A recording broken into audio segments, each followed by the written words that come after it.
Si vous m'aimez, vous garderez mes commandements. Moi, je demanderai au Père de vous donner un autre défenseur pour qu'il soit avec vous pour toujours. L'Esprit de la vérité, que le monde ne peut pas recevoir parce qu'il ne le voit pas et qu'il ne le connaît pas. Vous le connaissez parce qu'il demeure auprès de vous et qu'il sera en vous. Je ne vous laisserai pas orphelins, je viens à vous. Encore un peu, et le monde ne me verra plus. Mais vous me verrez, parce que moi, je vis, et que vous aussi, vous vivrez. En ce jour-là, vous saurez que moi, je suis en mon Père, comme vous en moi, et moi en vous. Celui qui m'aime, c'est celui qui a mes commandements et qui les garde. Or celui qui m'aime sera aimé de mon Père. Moi aussi je l'aimerai et je me manifesterai à lui. Alors Michel, ce texte-là, donc, dans le récit précédent de la semaine dernière, nous nous sommes arrêtés sur le fait que nous sommes appelés à faire de plus grandes œuvres que celles de Jésus, avec la promesse d'exaucement de la prière. Et puis ensuite, il y a « Si vous m'aimez, vous garderez mes commandements ». Donc d'une certaine manière, on passe des œuvres à l'amour. « Si vous m'aimez ». Alors on sait bien que le verbe « aimer » est un verbe qu'on trouve très souvent dans les évangiles pour évoquer la foi, mais je crois qu'on a besoin de savoir comment entendre ça. Aimer Jésus, ça veut dire quoi ? Je crois que le verset nous dit bien que ce n'est pas un amour sentimental, que l'évangile n'est pas un roman à l'eau de rose ni à l'eau bénite, qu'il s'agit d'autre chose que d'un sentiment, puisque vous garderez mes commandements. Autrement dit, aimer Jésus, ce serait adopter un certain style, adopter son style d'une certaine façon, à notre mesure, bien entendu. Oui. Dans le verset juste précédent, là, il y avait beaucoup la chose « je suis dans le Père est en moi ». Enfin, il y a un peu une assimilation entre Jésus et le Père. Et là, l'appel à aimer Jésus, ça me rappelle évidemment le commandement d'Israël. Hein.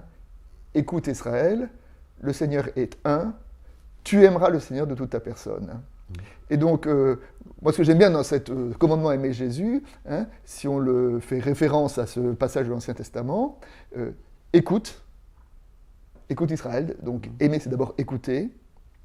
Le Seigneur est un, ce qui est une autre façon de dire tu n'auras pas d'idole, c'est-à-dire que tu ne te laisseras pas fasciner par les idoles de notre monde, et tu aimeras, et comme vous le disiez tout à l'heure, aimer c'est pas un sentiment, mais aimer c'est faire grandir. Le commandement d'amour, surtout dans cet évangile de Jean, hein, nul n'a de plus grand amour que celui qui dépose sa vie pour ses amis. C'est-à-dire que l'amour, habituellement, vous disiez tout à l'heure, l'amour est un mot qui est très ambivalent d'une certaine façon. J'avais entendu un jour un prédicateur qui a dit une comparaison qui m'a un peu amusé. Il dit, souvent quand on aime, c'est comme quand on dit « j'aime le poulet ». Et comme j'aime le poulet, qu'est-ce que ça veut dire ? C'est-à-dire je tue le poulet pour le manger. Mais quand je dis j'aime le poulet, c'est pas le poulet que j'aime. Parce que si je l'aimais, je le ferais vivre. Ce que j'aime, c'est moi. Il n'y a que moi, j'aime manger le poulet. Et dire donc que l'amour dans la Bible, l'amour du prochain, l'amour de Jésus, c'est pas comme aimer le poulet, c'est pas un amour qui consiste à tuer l'autre pour me permettre de satisfaire un désir en moi, mais c'est au contraire, faire vivre.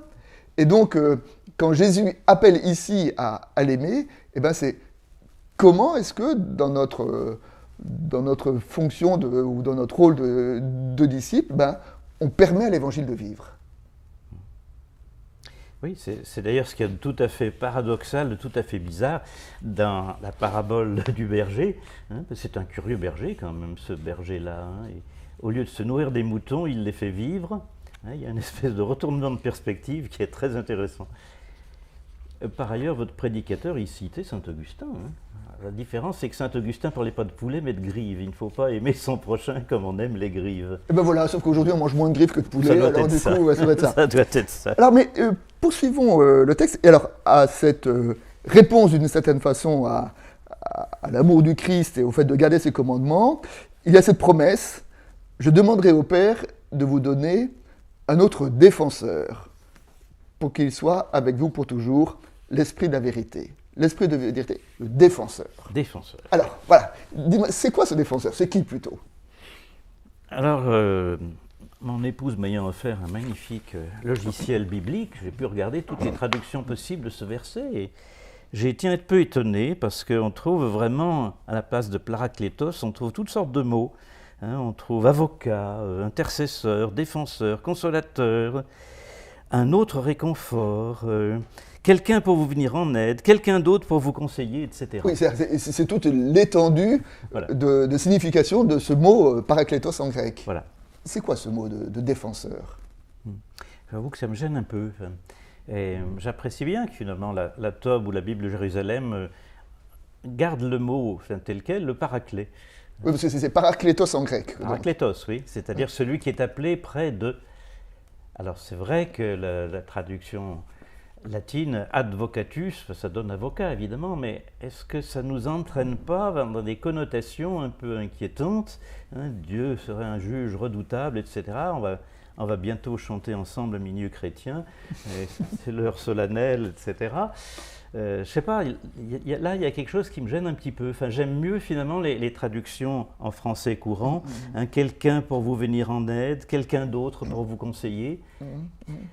Et finalement, puis alors ce qui me frappe, moi, c'est un autre paraclet, ce qui implique donc que Jésus a été un paraclet tant qu'il était avec ses disciples. Ah oui, d'ailleurs, le mot paraclète s'applique dans cet évangile à Jésus et à l'Esprit. Mais là, je voudrais quand même revenir sur cette notion de défenseur et d'avocat. De quoi avons-nous besoin d'être défendus? Ou pour dire les choses autrement, qu'est-ce qui nous accuse? Moi, j'aurais envie de dire qu'on a surtout besoin d'être défendus de nous-mêmes. Bien sûr, ouais. Car finalement, le premier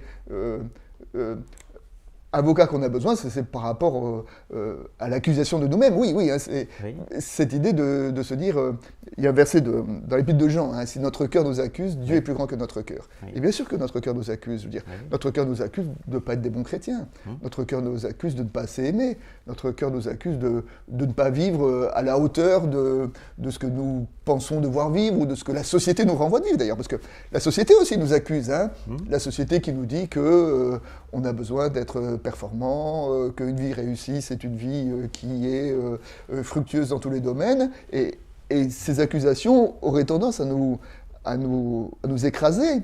Et par rapport à ça, l'Évangile est une parole de libération, entre l'Évangile, justement, nous dit, ben non, le Christ nous défend face à toutes ces fausses accusations que nous-mêmes ou que la société nous renvoie. Comme dans l'Épître aux Galates, hein. Christ nous a appelés à la liberté pour que nous soyons vraiment libres.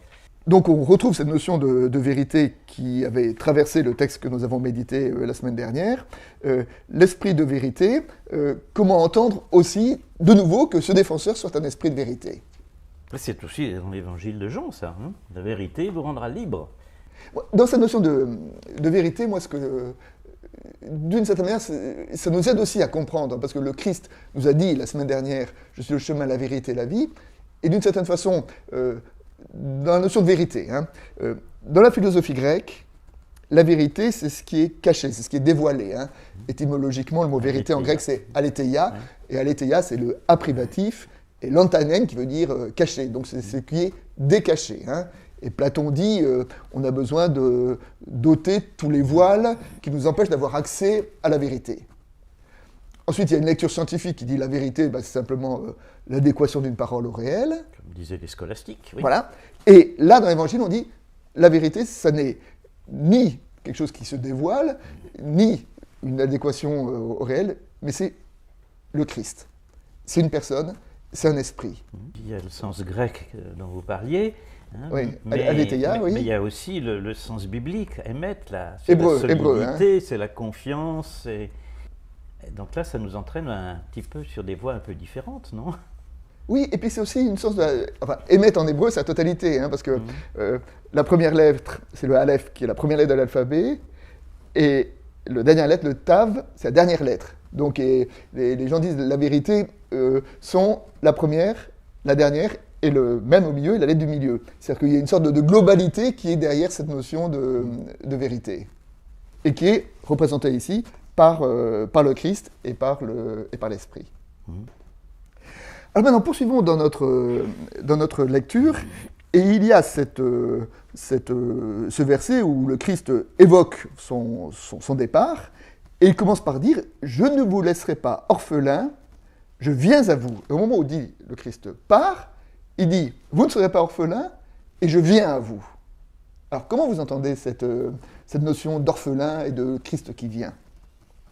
Alors, je pense qu'on est un peu gêné avec la connotation du mot orphelin, parce que ça fait tout de suite penser la veuve et l'orphelin, et la dimension un peu affective, le pauvre petit qui a perdu sa maman, etc. Alors qu'il me semble que dans la perspective biblique, il y a davantage cette perspective sociale. La veuve, l'orphelin et l'immigré, c'est une trilogie qui revient sans arrêt, associés, oui. Comme un devoir d'ailleurs d'assistance à ces personnes-là. Donc, il me semble qu'il faut peut-être se méfier de cet aspect cette lecture trop affective, disons. Je ne vous laisserai pas orphelin.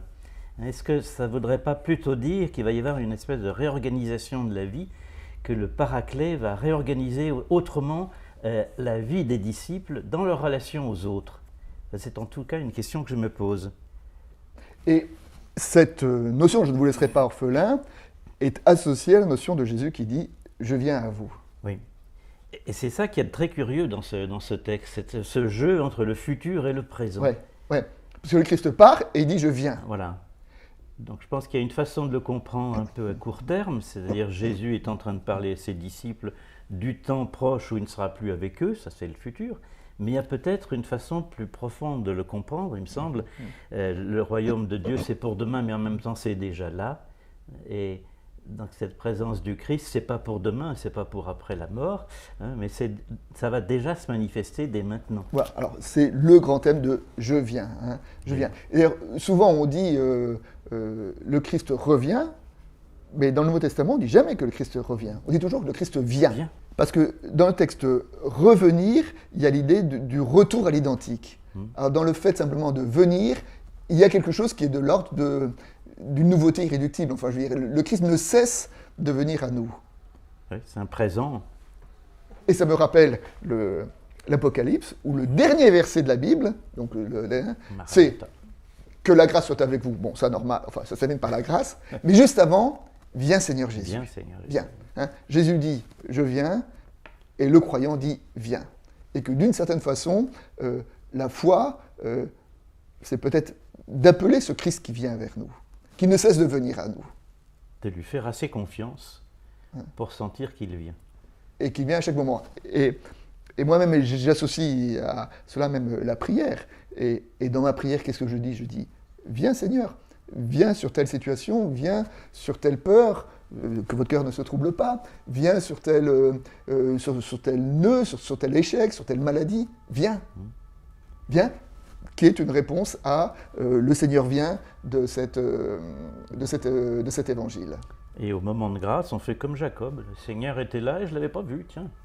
Alors, pour terminer, il y a ce verset 21 qui est très spécifique à l'évangile de Jean, où il y a une espèce de, j'appelle une polyphonie de l'amour, où il y a celui qui m'aime, c'est celui qui a mes commandements et qui les garde, et celui qui m'aime sera aimé de mon Père, moi aussi je l'aimerai, et je me manifesterai à vous. Dans un seul verset, il y a 4 ou 5 fois le mot « aimer » entre le disciple, le Père, le Fils. Alors cette polyphonie de l'amour, comment on peut l'entendre comme conclusion de cette séquence ? Je pense qu'on va le retrouver d'ailleurs dans le chapitre 17 dont on va parler la prochaine fois. Souvent, on entend le chapitre, c'est l'unité. Enfin, alors on entend ça dans un sens écuménique, mais ça va peut-être beaucoup plus loin en fait.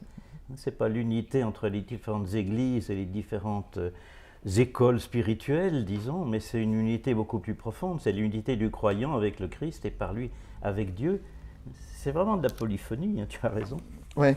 Et moi, ce que j'aime bien aussi là-dedans, c'est cette idée, celui qui m'aime, je me manifesterai à lui. Et là, je voudrais évoquer un point fondamental dans l'anthropologie biblique qu'on trouve dans l'Ancien Testament.